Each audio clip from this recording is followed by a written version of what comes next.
Previously, I painted a backwards beauty that was inspired by Jane Austen's Emma. I created two reference images that I could not choose which one to paint, so I decided to paint both of them. Since they are so similar, it reminded me of the power of copying your work or master's works.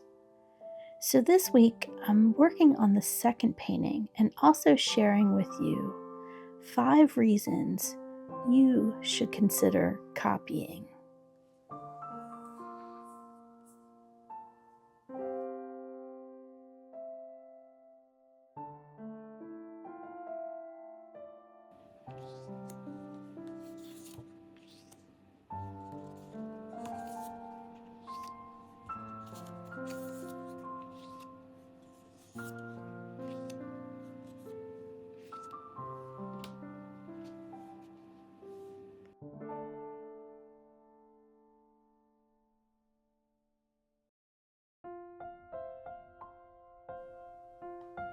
I'm going to give you the top 5 reasons to copy art and also the top 5 artists that are most copied. The first one is to learn technique.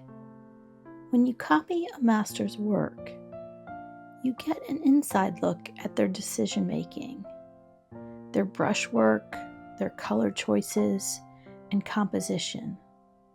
It's like sitting next to them in their studio. You absorb so much more by doing than by just looking. Vermeer is most known for his Girl with the Pearl Earring. He's beloved for his mastery of light and atmosphere. His subtle color shifts, intimate domestic scenes, and use of natural light through windows has inspired countless artists to study his luminous compositions. The second reason is to understand yourself better, to understand your own work more deeply. Have you ever finished a piece you love and then felt like you couldn't quite recreate that magic? Copying your own work can help you unpack what actually worked and turn accidental beauty into repeatable skills. John Singer Sargent, one of my personal favorites. Sargent's fluid, confident brushstroke is legendary. He could suggest the complexity of lace or fabric with just a few masterful strokes. Artists copy his portraits to study how he merged realism and impressionism without overworking.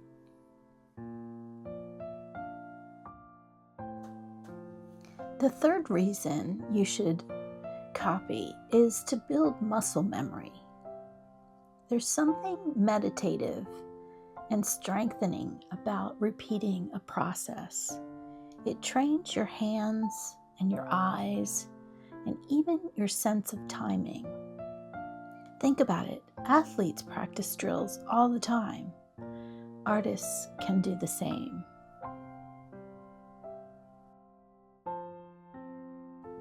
Monet. Monet is the heart of Impressionism. Artists turn to him to learn how to see light and color and atmosphere in a fresh way. His layering of color and broken brushstrokes are a masterclass in painting the feeling of the moment, not just the form of it.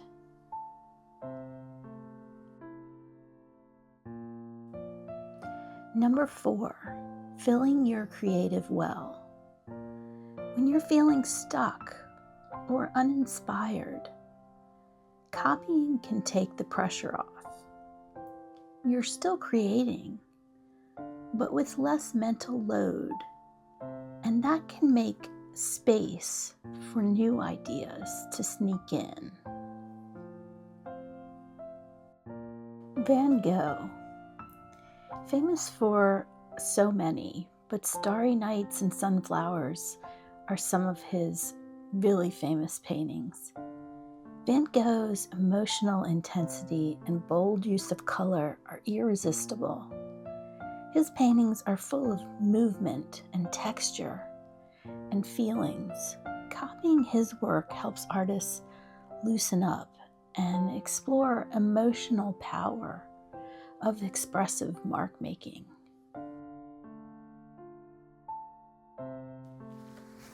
Number 5, to honor those who came before us.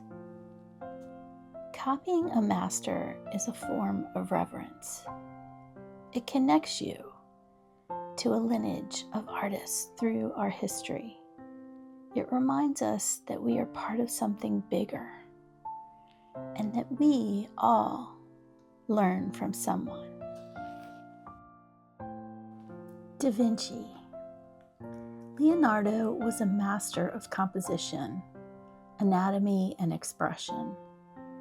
His careful drawing and understanding of the human form makes his sketches and paintings foundational for any classical training. Copying his work is a rite of passage in many academies.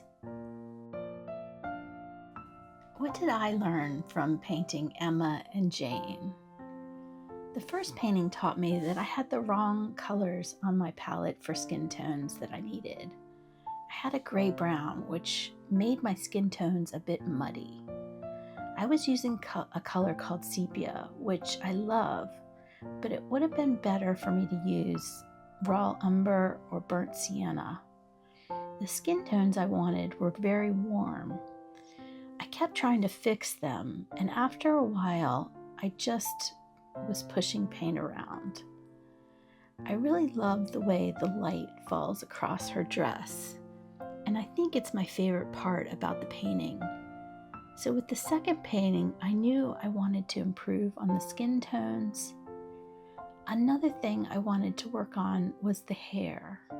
I wanted it to blend into the background more, and in doing so, I created this huge head. This was in the first composition, excuse me, which looked unproportional to the body, so I had to go back and fix it a bunch of times. And I think in the end, she has okay head. So did I improve on the hair and the skin tones in the second composition? Yes, I think I did. I knew I wanted the hair to be a little more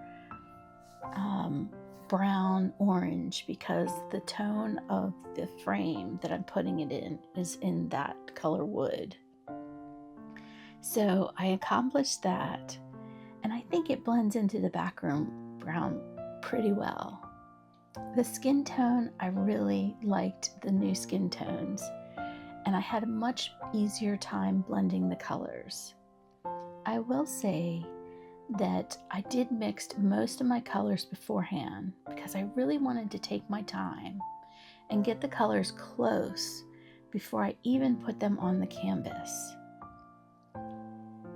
I would say the second painting I did in less than half the time of painting the first one.